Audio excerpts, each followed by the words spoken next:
নমস্কার বন্ধুরা, কেমন আছো সবাই? আশা করি যে যেখানে আছো সবাই ভালো আছো, সুস্থ আছো।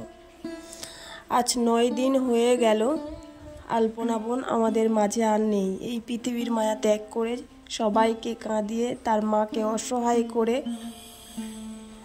চলে গেছে এই পৃথিবী ছেড়ে। তো আমরা সবাই আলপনা বোনের আত্মার শান্তি কামনা করি। তো আলপনা বোনের মায়ের এই অসহায় মুখটা দেখলে না বুকটা যেন ফেটে যায়।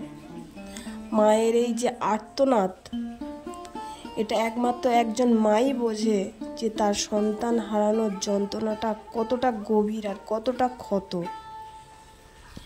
একদিন যে মুখগুলো হাসি খুশি ছিল, সবাইকে হাসাতো কমেডি ফানি ভিডিও করে, আজকে সেই মুখগুলো কান্নায় পরিণত হয়েছে।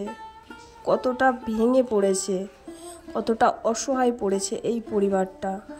3 জনের পরিবার ছিল, কত সুখী পরিবার ছিল, কত খুশি হাসি খুশি ছিল সবাই।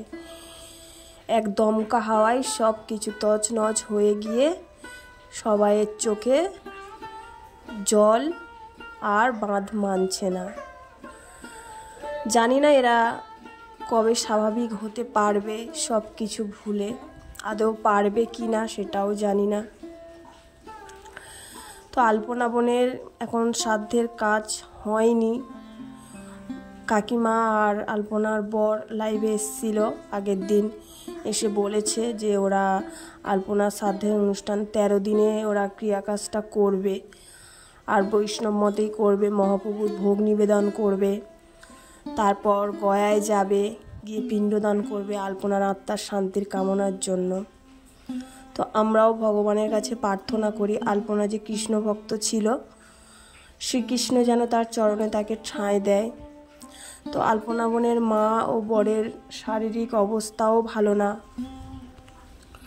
আলপনার বর, দাদাভাই তোমাকে বলছি, আলপনার কাজটা হয়ে গেলে তুমি একটু ডাক্তার দেখিও, কারণ তোমারও শরীরটা খারাপ। নিজেকে শক্ত না করলে কাকিমাকে দেখে কে রাখবে? কাকিমার তো তুমি ছাড়া আর কেউ নেই। তো তুমি না শক্ত হলে, না সুস্থ হলে কাকিমাকে দেখে রাখার লোকও নেই। তাই সেই জন্য বলছি তুমি একটু ডাক্তার দেখাও, আর কাকিমাকেও একটু ডাক্তার দেখিও।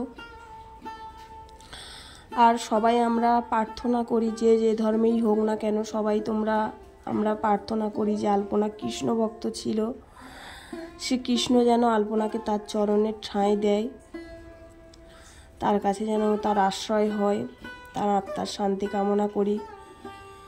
আলপনা বোন, তুমি যেখানে থাকো ভালো থাকো। তো সবাই আত্মার শান্তি কামনা করি।